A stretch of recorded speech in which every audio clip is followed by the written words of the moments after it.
नमस्कार, आप देख रहे हैं आज तक आपके साथ मैं हूं शुभांकर मिश्रा।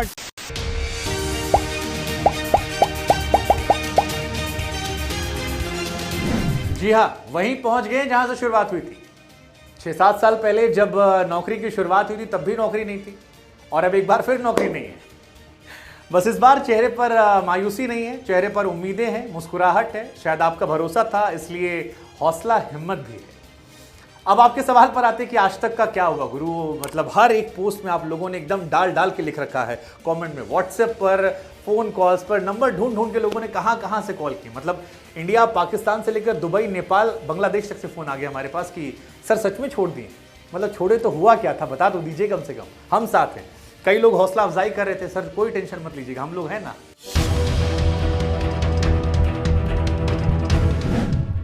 जिन्होंने हौसला हिम्मत अफजाई की उनका भी शुक्रिया, जिन्होंने नकारात्मक बातें की उनका भी शुक्रिया। लेकिन सच यही है कि आज तक से जो रिश्ता था वो फिलहाल खत्म हो गया है और एक नई शुरुआत हो रही है। आपको एक नई चीज नजर आएगी, नया सेटअप नजर आएगा आने वाले समय में। 15 अगस्त वो तारीख है जिस दिन देश आजाद हुआ था और उसी दिन से हम भी एक नए आगाज की तरफ बढ़ेंगे। लेकिन गुरु बिल्कुल आसान नहीं था। मतलब बाकी छोड़िए, हमारे अपने पिताजी ने हमसे कह दिया कि यार एक काम करो यार, शादी ब्याह कर लो, उसके बाद नौकरी छोड़ना, क्योंकि आज तक छोड़ दोगे रिश्ता नहीं आएगा। बहुत रिश्ते आते और साल 2 साल से तुम मना कर रहे थे, अब लड़की वाले नहीं आएंगे। हमको समझ में नहीं आया कि इस बात को लेकर हम डरे या परेशान हो या ये सोचें कि यार आज तक देखिए शादी हो रही थी। लेकिन ठीक है, अपने अपने डर, कई सारे किस्से कहानियां। मतलब इस बीच में हमने ऐसे ऐसे सवालों का सामना किया जो हमको अंदाजा भी नहीं। हमारे एक रिश्तेदार हैं, उन्होंने हमसे कहा कि सुनो, छोड़ तो दिया है बिना हमारी मर्जी के, लिखना मत सोशल मीडिया पे।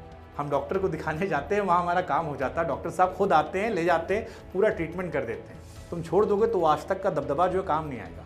कई लोगों ने हमसे और कहा कि यार जहाँ जाते हो अधिकारी खड़ा हो जाता है, नेता फ़ोन करते, एक फ़ोन करते हो आता है, बाइक लेने आते हो कहता है यार आज तक से आए हैं। तो ये जितने इंटरव्यूज़, जितनी लाइमलाइट और जितनी सेल्फी खिंचवा रहे थे, बाबू आज तक की बात बचेगी नहीं, ये लाइमलाइट वहीं तक रहती है। ऐसे बहुत सारी बातें। कई सारे दोस्तों ने कहा यार नोएडा में करोगे क्या, मतलब गोंडा से आए थे, यहाँ घर में क्या करोगे, पैसे वैसे हैं। कुछ लोग ये भी आ गए कि यार कुछ चाहिए होगा तो बताना, कुछ लोग मज़े लेने भी आ गए। अब इसके बाद एक सवाल जो हमारे जहन में भी बार बार आया कि यार लोग सही पूछ रहे हैं यार कि यूपी के गोंडा से एक लड़का निकला, बिना किसी माई बाप के मीडिया में आया, पहुँचते पहुँचते आज तक पहुँच गया और अब इसमें इतनी हिम्मत हो गई कि ये खुद का सपना देख रहा है कि यार हम खुद अपना सेटअप खड़ा करेंगे, नौकरी देंगे और नौकरी करेंगे और आगे बढ़ेंगे। कहाँ से ये हो गया? हमने भी इसका जवाब तलाशने की कोशिश की। फिर हमको याद आया कि यार ये छोटे शहर के लड़के होते हैं ना, इनमें हिम्मत बहुत बड़ी होती है। और हम तो ऐसे भी इंजीनियर ठहरे, एक रात में पढ़ के पास हो जाया करते थे। तो वो जो पैनिक होता है ना यार, हम लोगों ने सीखा नहीं। और वैसे भी जब आए थे नोएडा तो कुछ लेकर नहीं आए थे। 10,000 रुपया पापा से लेते थे, एक कमरा लिया था, उसी में वॉशरूम था, उसी में छोटा सा किनारे किचन था, 3-4 हज़ार रुपये जाते थे रहने के। ऑफिस के बगल में रूम ले रखा था, पैदल जाते थे, पैदल आते थे, 4-5 हज़ार खाने में और उसमें भी 2-3 हज़ार बचा के हफ्ते में एक पिक्चर देख लिया करते थे। तो जब 10,000 में गुजारा हो गया तो फिर हमको लगा कि अब जिसकी ज़रूरतें कम होती हैं उसके लिए राहें आसान हैं। लेकिन इस कहानी में हौसला हिम्मत जो है वो इसलिए है क्योंकि ज़रूरतें कम हैं। शुरुआत जो है वो बड़े मध्यम वर्गीय परिवार से होती है और सपने फिर बहुत बड़े होते हैं। आपको लगता है स्काई इज़ द लिमिट। और फिर पिताजी के साथ मुझे वो अपनी कॉन्वर्सेशन ज़रूर हमेशा याद रहती है जहाँ पर उनसे मैंने कहा था कि बीटेक के बाद जाना है और पापा कह रहे थे कि यार 10 लाख रुपया लगाया है बीटेक पे हमने, बर्बाद मत करो, अपने लड़कों पे कर लेना। हमने कहा भरोसा तो रखिए। नहीं मान रहे थे, क्या यार ये फिल्मी बातें जो है ना ये सब लड़के आजकल के करते हैं। हमने कहा अरे ठीक है करते होंगे, आपकी औलाद हम हैं, एक बार भरोसा दीजिए। नहीं मानेंगे तो जहाँ बोलेंगे सब कर लेंगे, शादी ब्याह सब कुछ कर लेंगे। और पहली बार उनको साबित किया, थोड़ा विश्वास किया। इस बार भी सबसे ज़्यादा वही डगमगाए थे, लेकिन इस बार भी हम लोगों ने कहा कि पिछली बार भी आपको गलत साबित किया था, आप ही को खुशी होगी कि हम गलत साबित करो, वो भी काफ़ी खुश हैं। लेकिन ये शुरुआत इतनी आसान नहीं रही, क्योंकि आप जब टीवी की दुनिया में आते हैं एक नई दुनिया से तो आपके सपने बड़े होते हैं। और मैं अभी भी मानता हूँ कि टीवी इंडस्ट्री एक बहुत ही कॉम्पिटिटिव इंडस्ट्री है। जिन लोगों को हमने 10-15 साल पहले देखा था जब हम इतने थे, आज भी वो वहीं पर मौजूद हैं और अगले 5 साल भी वो वहाँ रहने वाले हैं। लेकिन यहाँ पर आना और यहाँ पर अपनी जगह बनाना का सिर्फ एक फॉर्मूला था कि लगे रहो, जमे रहो, डटे रहो, दुनिया चाहे ना चाहे सराखों पर बैठा लेगी। लेकिन वो हमने किया और जब ये किया तो हमको ये एहसास हुआ कि और बहुत कुछ हम कर सकते हैं।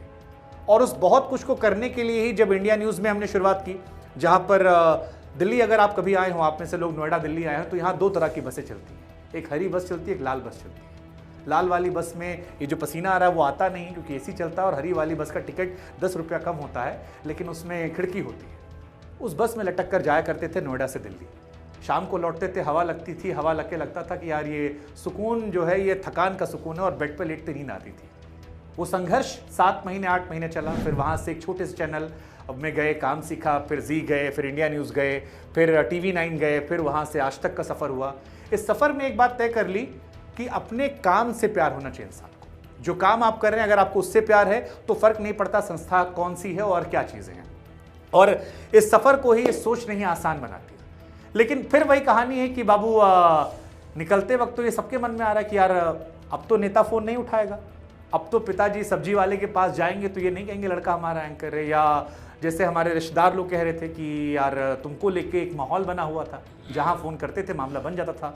अब सवाल ये होगा आपके मन में कि भाई खबर तो आप आज तक पर भी पढ़ रहे थे, फिर आपको बाहर निकलने की ज़रूरत क्या थी? तो टीवी की दुनिया में क्योंकि खबरों की मारामारी ज़्यादा होती है, खबरें अक्सर हम सतही छूकर निकल जाते हैं। हम चाहते थे कि खबरों की थोड़ी सी जड़ में जाया जाए, जड़ से थोड़ी खबरें उकेरी जाए और तमाम पहलू जो हैं वो आप तक रख दिए जाए। चेहरे पर थोड़ा फिल्टर भले ही मेकअप के जरिए लगा लिया जाए, लेकिन खबरों का फिल्टर ना हो। डेटा फैक्ट जिसकी आज के समय कमी है, फेक न्यूज़ के बढ़ते नैरेटिव के बीच में, वो तमाम खबरें आप तक उसी तरह से पहुंचा दी जाए। तो एक तो हमारी कोशिश ये थी। दूसरा, व्यक्तिगत तौर पर आप जानते हैं, आप में से जो लोग सुनते हैं मुझे, कि मुझे किस्से कहानियां सुनाने का बड़ा शौक है। मैं अक्सर आप लोगों को किस्से कहानियों को सुनाता रहता हूं। तो हमें लगा कि यार जिनकी कहानियां हम सुनाते हैं, क्यों ना उन्हें अपने दफ्तर में बुला लें और क्यों ना उनके साथ बैठकर वो किस्से कहानियां सुनाएं जो आप सुनना चाहते हैं, और आपके सवालों को लेकर हम उनसे सवाल करें। ये एक चीज़ थी जो मैं व्यक्तिगत तौर पर करना चाहता था, और मुझे लगता है कि आने वाले समय में जो हमारे पॉडकास्ट इंटरव्यूज़ होंगे उसमें आपके साथ मिलकर हम नेताओं को, कलाकारों को, खेल खिलाड़ियों को लेकर एक संवाद तैयार करेंगे। और हर बार आपकी भूमिका भी रहेगी, आपको भी रिसर्च करनी पड़ेगी, आपको भी तैयारियां करनी पड़ेगी, हम तो करेंगे ही, ताकि मिलकर हम सवाल पूछ सके, थोड़ा सा कान ऐसे मरोड़ें और कई सारे सवालों के जवाब ला सकें। इसके अलावा बहुत कुछ और भी है स्पोर्ट्स को लेकर, क्योंकि स्पोर्ट्स हम जानते हैं कि इंडिया में 3 चीज़ें हैं जो हर घर घर में चलती हैं। एक सियासत, दूसरा बॉलीवुड, तीसरा खेल, और इन तीनों को लेकर भी हमारी प्राथमिकताएं हैं। आप में से भी जो लोग जुनूनी हैं, जो लोग सोचते हैं कि यार हम कुछ कर सकते हैं, कोई माध्यम नहीं मिल रहा, उनके लिए भी ये जगह एक अवसर के तौर पर रहेगी। आगे आने वाले समय में हो सकता है आप में से बहुत सारे लोग हो जो हमारे साथ जुड़े। लेकिन मूल कोशिश ये है कि जो कुछ हम करना चाहते थे और जो कुछ हमारे ख्याल थे, उनको एक नए सिरे से, नए तरीके से रखा जाए। और वैसे भी किसी ने सच कहा है कि जिस ओर जवानी चलती है उस ओर ज़माना चलता है। तो अब जवान खून में थोड़ी सी हिम्मत, हौसला था, हमने कहा चलते हैं। बाकी सब आप लोग पर छोड़ रखा है, आप लोग चाहेंगे तो सराखों पर। अब सवाल ये है कि आज तक नहीं तो अब और क्या। तो उसमें हम आपको बता दें कि आती हमें केवल 2 ही चीज़ें, एक न्यूज़ पढ़ा हमने और दूसरा बुक्स को पढ़ा। तो हमें लगा कि दोनों को मिलाकर एक न्यूज़ बुक आपके सामने रख देते हैं, जहाँ पर खबरों से थोड़ी ज़्यादा जानकारियाँ आपको मिलेगी। हाँ, इसमें आपको स्पोर्ट्स की अलग स्पोर्ट्स बुक मिलेगी, क्राइम को लेकर क्राइम बुक, हेल्थ को लेकर हेल्थ, और आगे ऐसे ऐसे कारवा जो है बढ़ता जाएगा। लेकिन इसके अलावा कुछ चीज़ें हमने आपके लिए खास रखी। जैसे हमने खास रखा है, आजकल की दुनिया में खबरों को सतही तौर पर छूकर हम निकल जाते हैं, उसकी डेप्थ जानकारियां नहीं निकलती हैं। तो हमने एक टीम तैयार की है जो आपको डेप्थ एनालिसिस करेगी तमाम खबरों का, तमाम बिंदुओं का, जिससे आपकी जानकारियां जो हैं वो भी बढ़ेगी। क्योंकि हमें आपके समय की कीमत भी पता है कि अगर आप समय दे रहे हैं तो कुछ सीख कर भी जाइए। तो वैसी डेप्थ एनालिसिस वाली जानकारियां फेक न्यूज़ के दौर में आपको मिलेंगी, जिससे कोई आपको बताए कि ये नहीं ऐसा, तो आप कहेंगे नहीं ऐसा नहीं, ये डेटा ये ऐसा था। किस्से कहानियां हमने आपको खूब सुनाए हैं, लेकिन किस्से कहानियां अब तक हम सुनाते थे। अब जिनके किस्से कहानियां सुना रहे हैं उनको पॉडकास्ट इंटरव्यूज के माध्यम से आपके सामने हम ले जाएंगे। तो वो बड़ा दिलचस्प रहने वाला, उसको लेके बड़ा एक्साइटेड हूं। उसके लिए आप भी तैयार हो जाइए, क्योंकि मेहनत सवालों में आपको भी करनी है और बहुत कुछ है, धीरे धीरे आपको बताते रहेंगे। अब सवाल ये है कि इसमें आपकी भूमिका क्या रहने वाली है। तो देखिए जी, आपकी भूमिका इसमें बहुत महत्वपूर्ण रहने वाली है, क्योंकि ये हमारा जो लगभग 1 करोड़ का परिवार है, तकरीबन 50 लाख इंस्टाग्राम पर, 30 लाख फेसबुक पर, 1 लाख 10 लाख यूट्यूब पर, और ऐसे ही ट्विटर वगैरह वगैरह पर, ये आपकी वजह से हुआ है। नहीं तो गोंडा से आए एक मध्यम वर्गीय परिवार के एक लड़के को, जिसके उसको क्लास में लोग नहीं पहचानते थे, आज देश के तमाम हिस्सों में, देश से बाहर भी लोग पहचान रहे हैं। तो इसमें भूमिका आपकी है। और इसके लिए मैं आपका शुक्रगुजार भी हूं, क्योंकि आप अपना समय निकालते हैं, हम आपके मैसेजेस का रिप्लाई नहीं कर पाते हैं, आपके पोस्ट पर चाहकर भी सबको जवाब नहीं दे पाते हैं, लेकिन इसके बावजूद निरंतर आप जुड़े रहते हैं। आप में से कई लोग कहते हैं सुबह उठते हैं पहला वीडियो आपका देखते हैं। सो ये जो प्यार, ये जो आभार, ये जो भरोसा है, इसके लिए हम तहे दिल से आपके शुक्रगुजार हैं, आपका शुक्रिया अदा करते हैं और आपसे एक गुजारिश करते हैं। गुजारिश ये है कि अभी नई शुरुआत है और नए शुरुआत में जो पिंडदान होता है वो सबको करना होता है, तो हम चाहते हैं कि शुरुआत में आप हमारी मदद करें। आपकी मदद हमारे हौसले को बढ़ाएगी और ये हौसला बरकरार रखना ज़रूरी है। नहीं भी करते हैं जो लोग, कोई बात नहीं, प्रार्थना कीजिएगा अपने अपने ईश्वर, खुदा, अल्लाह, वाहे गुरु, जिससे भी आप करते हैं, कि हम ईमानदार बने रहें। ये ईमानदारी बनी रहेगी और ये सौम्यता, ये आप लोगों के टुवर्ड हमारा झुकाव, ये लगाव बना रहेगा, तो हम मानते हैं कि सब अच्छा होगा। आशीर्वाद बनाए रखिएगा।